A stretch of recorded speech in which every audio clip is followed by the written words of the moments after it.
Heyo. Ah, that music every time. Just wait for the drop. Hey. Every time I'm kind of like, Monday, don't feel great, new hires, I get in here, hear that music, and I get fired up. Yeah, bro. You gotta have it. It's the Appy Hour. Appy Hour, number 53. There we are. Holy smokes. We'll be at 60 before we know it in approximately a week or so. Yeah, I was going to say, we're flying through that. We'll be there. Well, it is last day of the month here, March 31st, so it is crunch time. We've got all the BDRs, all the account executives. We've got Aaron on calls. We've got people hitting numbers, locking in for the month, hitting the metrics.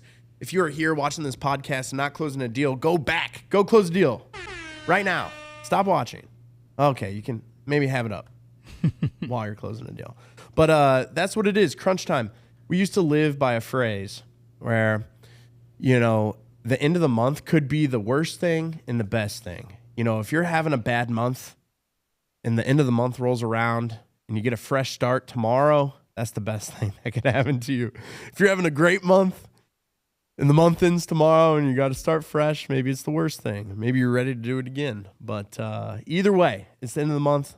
Slate starts fresh tomorrow. So it's kind of weird, too, having the end of the month be on a Monday. I kind of like the end of the month being on a Friday. Right. Just a nice, clean break. Payday, weekend. Yep. But I'll tell you, when payday's on a Monday, my paycheck goes a lot farther. That's a good point. Dude, whenever it hits and then you go right into the weekend, I always torch it. Actually, my bank, I guess they processed it quicker for some of us. Oh, funny. And I didn't even check. Yeah, Ross called me and he's like, hey, blah, blah, blah. And I was like, I've never been paid on a Saturday. I don't know if I should tell anybody. I didn't even look. I just assumed it was today. Well, that's awesome. Yeah, I didn't. I spent like $10. I went and got ice cream. I was going to say breakfast or a little Right. treat. Let's go. Well, hell yeah. So we are shaping up here end of the month. Like I said, all the BDRs are crunching down. Not a ton of time to join us on the pod today. So just wanted to shout out our newest SDR, Justin Mears, who's coming on board first day today, end of the month. Go figure. So he kind of gets to see what crunch time looks like on his first day. I think it's cool. It sets the tone. But, he's getting to know everybody. He's reviewing Arsenal appointment calls right now. Doing a great job. We had our first round of one-on-ones, too, for some of our other folks who joined on board. So they're all doing a great job so far. So just wanted to shout out all the new folks. We're bringing in, plus 20 this month. That all comes from our new SDRs and BDRs when they join up with us here. You go find your own clients, the companies you want to work for, or you think would be a good fit for our services, and then they sign up and they presumably they pick you. So all of our new folks doing a great job. We had a plethora of referrals coming from existing clients, not just upsells, but additional companies who want to work with us as well. So it was a really, really strong sales month for us this month. Really good job, kind of spearheaded by the SDRs and BDRs there. So quick little shout out. But we'll get into proposals here. I know this is going to be a pod light today, so we'll try to keep it brief for you here into the month. But we got a few roofing proposals that went out today. United Projects got out a proposal with a major repair and a re-roof option. So $8,000 on the repair, $36,947 on the re-roof option. Yeah, pretty good. And that's Pat Masterson out there. Evan Wolf and Vodka Roofing got out a proposal for $218,627 and $108,645. Yeah, so really, really good. And then Parker had a pretty big day today. Varner Roofing got out a proposal for $375,000 and a second proposal for $162,000. Husso Roofing, also with Parker, got out a proposal for $28,000. And then Griffin Roofing, also with Parker, got out a proposal for $64,000. Sheesh. Yeah, that kid's on fire, man. He's getting married, buying a house. Big proposals going out. What were you going to say? I was going to say, I've been walking by his pod and just seeing if anything crazy is happening I don't want to ask him about. certain proposals and stuff Yep. like that. So I just keep telling patient. them, put your head down and go get more. And that's what he's doing. Yep. That's Yep. exactly what It's he's doing. You can't think about it. Yeah. If you do, you'll get paralyzed. Follow up here and there, but don't, Yeah. don't choke it out. It's funny. We'll talk more about it later when we get into the sales tip. But Let's do it. yeah, that's a good advice. On the IT side of things, Brandon Chun and Low Country Technologies got out a proposal for $357 MRR and $200 cabling job. Mason Brown and JB Tech got out a $3,800 MRR proposal today. And then Christian Wright and KHIT got out a proposal for $10,275 MRR. That's crazy. That's a $120,000 deal there. I think that's the biggest one KH has out so Yeah. far. So, yeah, that's huge. Really, really good. So, month coming to the end, it's more people in the green that I've seen in a really, really long time. We're bringing in 20 plus accounts. We're hiring. We've got 5 confirmed people starting on the 7th. Justin started today. So it feels good. Like when you're building good momentum, you see it bleed into, every aspect of what you're doing. And right now it just seems like we are building so much good momentum. Not only in the month, but the new hires and the BDRs and, some of the internships are coming together. So it's really, really cool. I think I only have one current event today, Matt.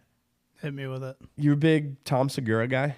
Not so much, but I know of him. Yeah. Yeah. So that, him and his wife do their own pod and, some stuff with Bert Kreischer and stuff like that. Okay. Yeah. Definitely know about that guy. Yeah. So I think recently had Mark Cuban on, and they were just talking about like bougie vacations where people go and hunt the exotic animals and stuff like that. You've seen some of those. Yeah.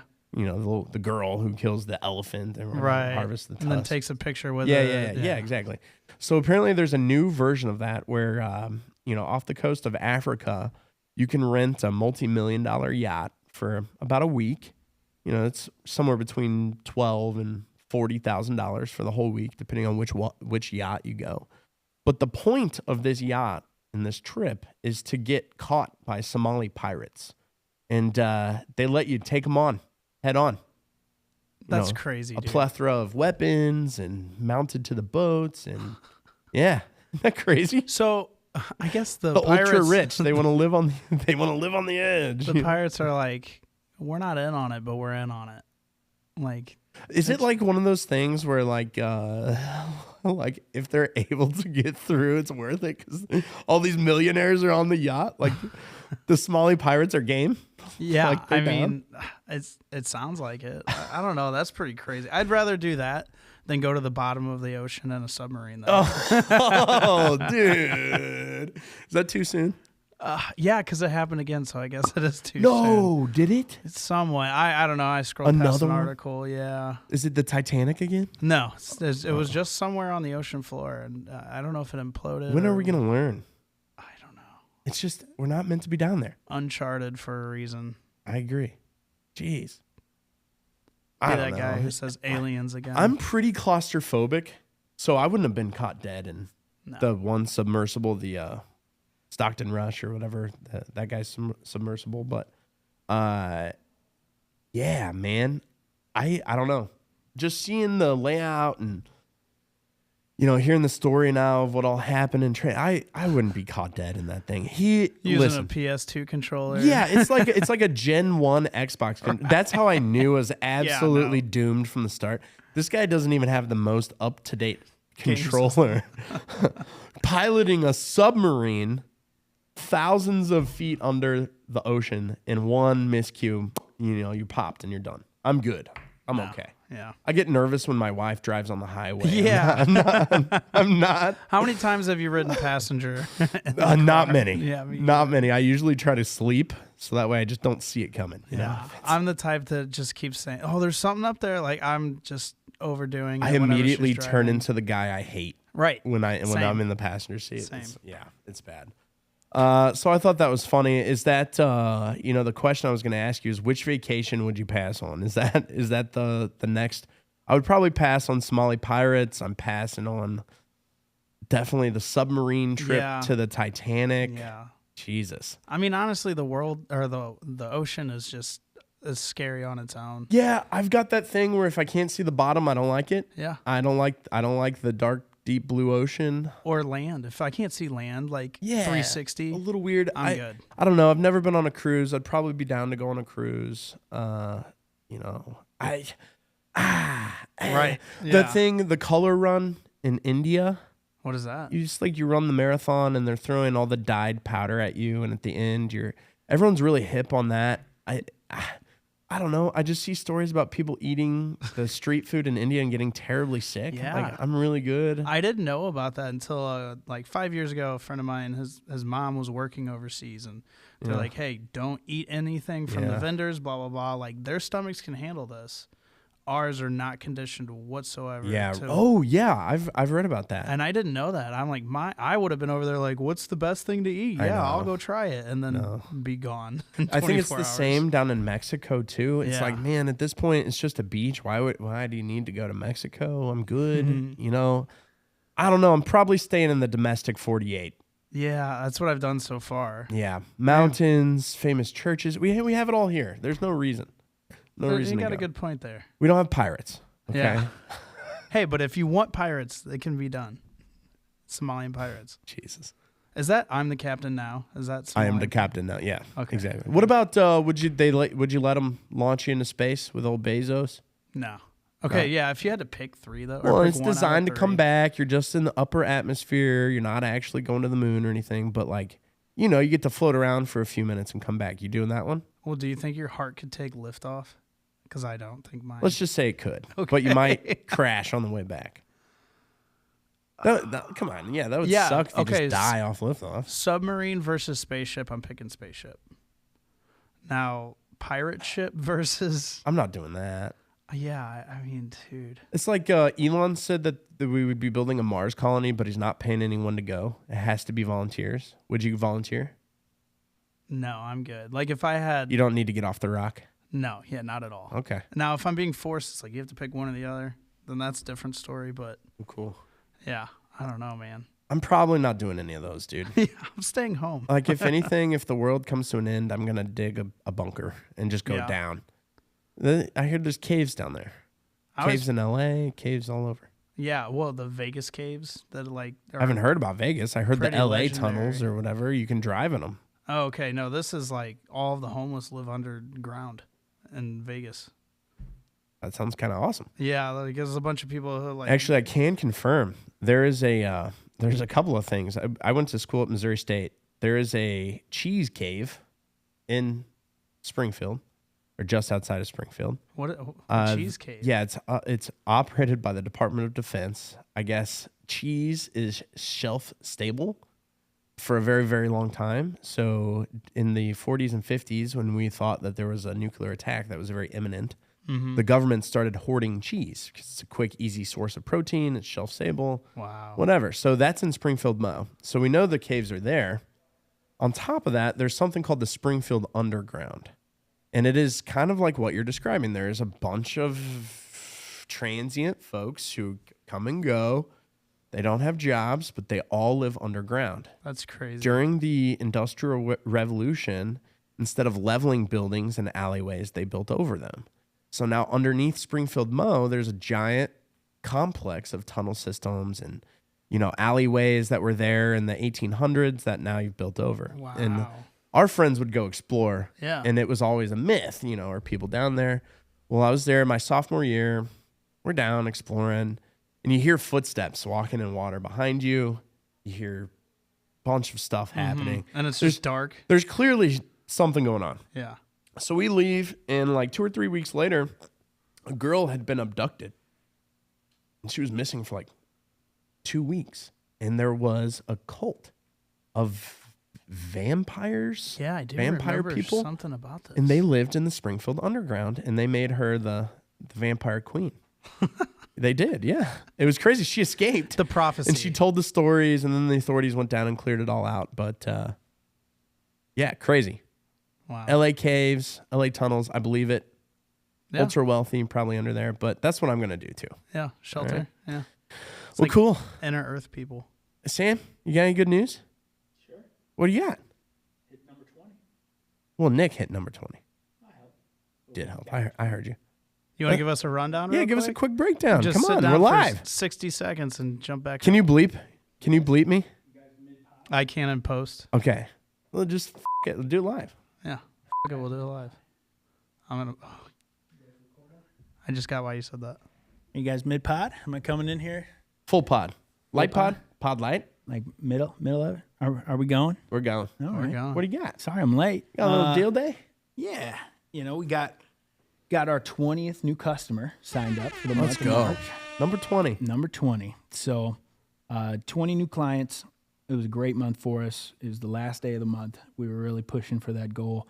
Got a couple of people that will probably be signing up tomorrow. So I was sitting there just like, Start the month. It's all right. It's not terrible, but it's like, I want it in the month of March. It's still an internal goal. But we were able to do it. We had a IT group out in LA.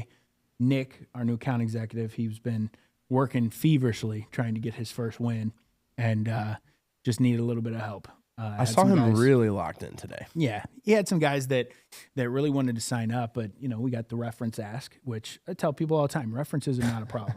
But at the end of the day, I want to make sure you're serious. I heard the beginning of that. So until we can come to terms on, our partnership, I'm not going to go bother one of my clients with their time because just myself, I had over 1,000 pitches that I completed last year, not the guys that we didn't complete. So it's like if I gave out 1,000 reference calls, our clients wouldn't want to. They wouldn't be clients, calls. Right? Yeah. So that's why we work hard to do testimonials. That's why we work hard to get Google reviews from happy clients, so that when people want to know, hey, what's it like for these guys? Just go to the website, take a look for yourself. Yeah. But they wanted one, so made it a part of the terms. You got to get a satisfactory reference call. If not met, you guys can back out or void the agreement, no problem. But at least it showed they're serious. They're happy. They're really excited to move forward. So we got that done. So the Los Angeles, 20. Long Beach, Glendale, California, MSA, which is all of LA County. So we are 20 deals in. That's a really good month. Great way to really end the good month. Yeah. Well, hell yeah. I was just telling the folks here, it's like end of the month, it's crunch time. Everybody, I didn't even, kind of alluded to the fact that I didn't know if you'd be on. Everybody is seemingly crunching in last day of the month. Yeah. I was just getting off a call with another one down in Fort Lauderdale that, looks really good. It's just a matter of one last little thing. They have a SEO digital company, and to do this, they want to do the whole package. So it's really just coming to terms with either paying up front for the digital in addition or committing to a longer term. And I told him, I'm like, I'll be happy to do your digital for no cost. Yep. But at the same time, I'm not going to build you a free website. You need to be here for 6 months or a year. That doesn't make sense for us. So we're going to go back and think about it. And you know what? Who knows? I've got other conversations lined up with all different MSPs in Palm Beach County and Broward County. So we'll get 2 more customers out of it in each of those markets. Hell yeah. Well, the only thing we have left is actually, I think this is probably a great one for you. If we don't have anything specific that we want to, talk about when it comes to sales tips based on what our guys are doing, I found this cool little thing on Glassdoor where other sales folk can ask for help or, advice on a certain situation. It's mostly a soup bowl of underperforming people asking other underperforming people looking for a gig what to do. But there are a couple of good ones in here. Here's one that I thought was really interesting that we definitely have an opinion on, whether you're an account executive or a BDR. But the question is, how many touch points are too many? I typically follow up with prospects 5 to 7 times over a 2-week period, but I found that anything beyond 10 touch points without a response starts to feel excessive and risks damaging the relationship. What's your strategy for staying top of mind without pushing prospects away? Now, your answer, before you give one, it may be different, I think, for an account executive. I know what our follow-up process is after you're done with a pitch, and I think it does vary a little bit from a BDR. But tell us, as an account executive, when you're done with your pitch, how many times are you following up with that guy, setting up a follow-up call? I want to leave every meeting with every question answered. I want them to know the pricing. I want them to have the pricing with next steps, i.e. a contract with a signature line, so that people can sign up when they're ready. I'm not here to push or pull you one way or another. Yes, I'm a sales guy. Yes, I want to get a deal, but I will work with the first person that wants to work with me. So if it's not you, it'll be somebody else. That's how we do things. It's different in other industries, but some people need a little bit of a push, need a little bit of reassurance that they're paying for something that's going to work. Yeah. So I don't necessarily like doing the calls where it's just like, you should never call somebody and say, hey, just checking in. Just want to see how it's going. Reaching out, just, hey, are you ready to buy? Like, no, you literally just need to send guys more examples of success, because that's ultimately, it comes down to one of two things after we have a meeting. A, they don't have the budget. I talked to a guy today that goes, dude, I would sign up right now, but I do not have that money available. And it's like, great, I'm not going to waste my time, right? And when something changes, I still want you to know how to sign up. Or two, you just don't believe that it's going to work, so you don't want to part with that money. Yeah. So therefore, I send emails, individual emails to everybody that I've talked to within like a 30 or 60-day period, just with added examples of success. I mean, Matt, how many times do I message you and say, hey, can we get that video filmed? I got some guys that I know definitely would want to see that. I was gonna say, if not daily, yeah, every other day. That's my follow-up. And the next response you're hoping is either a call from them or a signed contract. It's really not even a hope. I mean, it's like, hey man, like we've talked about it. I've shown you the examples. Here are more examples that continually are happening even after we've gotten done talking, because like you could be the one getting some of these clients for these dollar figures. Yeah. All you have to do is sign up. They have those links.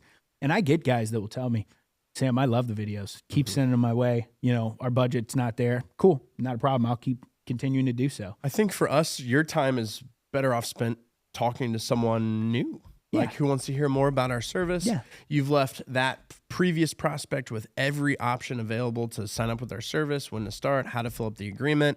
They're ready to buy. They just need to go and do it. It's just like sports, man. For any of you guys out there that are sports fans, leave it all out there on the field. Like now, when you go into a meeting, that should be your shot. We're a BDR now. Or even a BDR. Let's say we're a BDR. You talk to a prospect. He says, oh, yeah, follow up with me next week, Sam. We'll get something on the calendar. This guy's talking about 5 to 7 touch points a week on that prospect, no more than 10.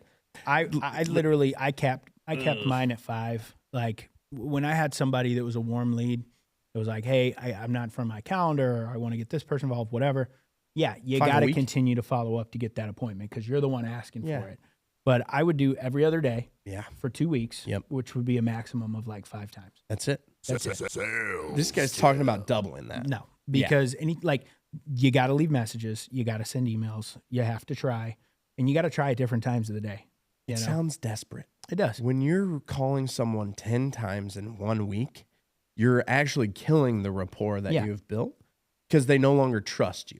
You're forcing them or badgering them or bugging them into doing something. Yeah. I can tell you, I had an appointment with a guy once that I had started calling. Like at the beginning, it's up to 8 times that we use every other day, get that information out within a 30 to 60 day window, preferably 30, just to make sure they know who you are. And chances are they've gotten your voicemail, they've seen your number on their caller ID, they've received an email, they know you exist, they don't have an interest, and they don't have the time to respond. Fine. But I followed up with this guy every other month. So like every 60 days, I would make 3 attempts per month. Once at the beginning, once at the middle, and once at the end. I'd leave 1 voicemail. And I would do that repetitively for like an entire year. And one time, he picked up the phone. And as soon as he picked up the phone, all I had to do was say my name. I said, hey, this is Sam Baker. He goes, oh, are you the Sam Baker that's been calling me for the last year? And I was like, oh, no. I was like, yeah. I was like, you know why I'm calling? Yeah. I'm not here to waste time. What will it take to get a meeting with you? And the guy goes, you know what? If I'm dumb enough to pick up the phone, that's true. I'll go ahead and take the meeting. But I got that meeting, and I never had a conversation with him. It was just a string of maybe 6 or 7 voicemails over a year, and an email every quarter. The guy knew exactly who I was and why I was calling and took the meeting. I think generally, too, last piece that I'll say on this particular questionnaire on Glassdoor, I think, man, if you're calling somebody 7 to 10 times in a week, it's probably because that's the only thing you got going for you, brother. Go get some other good stuff turned up. Then that one deal, that one appointment is less important. You let it cook. Yeah. Go fill that pipeline, fella. Yeah. Go fill that pipeline. Yep. Anything else? That's all I got, man. Let's get into April. Boom. We're out. Q2.